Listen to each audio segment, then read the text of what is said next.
வணக்கம்.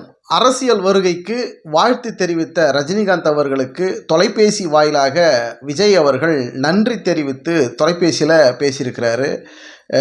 தமிழக வெற்றிக் கழகம் அப்படின்னு ஆரம்பிக்கப்பட்ட விஜய் அவர்கள் தற்போது பேசுபொருளாக மாறி இருக்கக்கூடிய சூழலில் நாடாளுமன்ற தேர்தலில் போட்டியில் வருகிற 2026 சட்டமன்ற தேர்தலில் தான் நாங்கள் போட்டியிட போகிறோன்னு திட்டவட்டமாக அவர் அறிவித்திருக்கிறார். அந்த சூழலில் பார்த்தீங்கன்னாக்கா சூப்பர் ஸ்டார் ரஜினிகாந்த் அவர்கள் விஜய் அரசியலுக்கு வந்ததை மகிழ்ச்சி தான். அவர் அரசியலை பொறுத்த வரைக்கும் ரொம்ப உஷாராக கேர்ஃபுல்லாக இருக்கணும். நிறைய எதிரிகளை சம்பாதிக்கக்கூடிய ஒரு சூழல் இருக்குது.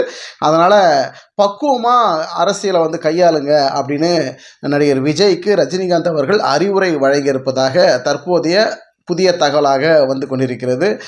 விஜய் அவர்கள் ரஜினிகாந்த் அவர்களுக்கு தொலைபேசி வாயிலாக அவர் வாழ்த்தியதற்கு நன்றி தெரிவித்து தொலைபேசியில் பேசியிருக்கிறாரு. ரஜினிகாந்த் அவர்கள் அரசியல் பக்குவத்தோடு நடத்துக்கிறதுன்னு விஜய்க்கு அறிவுரைகளை வழங்கியிருக்கிறாரு. அதே போல் நமக்கு நண்பர்களெல்லாம் எதிரியாக மாறிடுவார்கள், எதிரிகளெல்லாம் நண்பர்களாக மாறுவாங்க, நிறைய காட்சிகள் மாறும், பல்வேறு சூழல்களும் நம்மளை அடுத்த கட்டத்துக்கு நகர்த்து விடாமல் தடை போடும். இது போன்ற எல்லா வேலைகளும் இந்த அரசியல் களத்தில் நடக்கும். அதனால் பக்குவமாக செயல்படும் விஜய் அப்படின்னு ரஜினிகாந்த் அவர்கள் தொலைபேசியில் பேசும்போது சொல்லியிருப்பதாக தற்போதைய வரக்கூடிய புதிய செய்தியாக பார்க்கப்படுகிறது.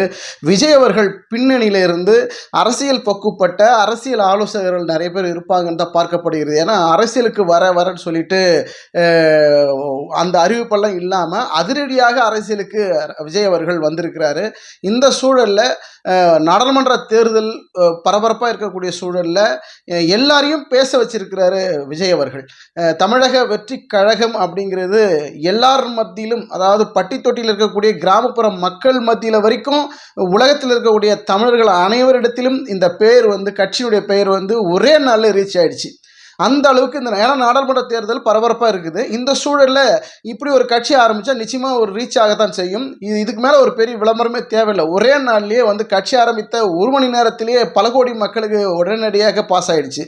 ஸோ இது மிகப்பெரிய வெற்றியாகத்தான் பார்க்கப்படுகிறது. அதே நேரத்தில் அந்த கட்சி பெயரை குறித்து நிறைய விமர்சனங்களும் வைக்கப்பட்டாங்க. இதெல்லாம் பொருட்படுத்தாமல் விஜயை அடுத்தடுத்து நகரணும் அப்படிங்கிறது தான் ரசிகர்கள் வைக்கக்கூடிய ஒரு வேண்டுகோளாக இருக்கிறது. இந்த சூழலில் ரஜினிகாந்த் அவர்கள் வாழ்த்து தெரிவித்ததற்கு விஜய் அவர்கள் நன்றி தெரிவித்து தொலைபேசியில் பேசினார். பல்வேறு கருத்துக்களையும் விஜய் அவர்கள்கிட்ட ரஜினி சொல்லியிருக்கிறாரு. பல அறிவுரைகளும் வழங்கியிருக்கிறாரு. உஷாராக காய நகர்த்தணும், அரசியல் மிகப்பெரிய ஒரு கேம்பிளிங், அது மிகப்பெரிய போராட்டங்களும் ரொம்ப சாதுரியமாகவும் பக்குவப்பட்டு நீங்கள் செயல்படுங்க, அவசரப்படாதீங்க அப்படிங்கிற பல்வேறு அறிவுரைகளை ரஜினிகாந்த் அவர்கள் வழங்கியிருப்பதாக தற்போது கிடைத்திருக்கக்கூடிய புதிய செய்தி. நன்றி, வணக்கம்.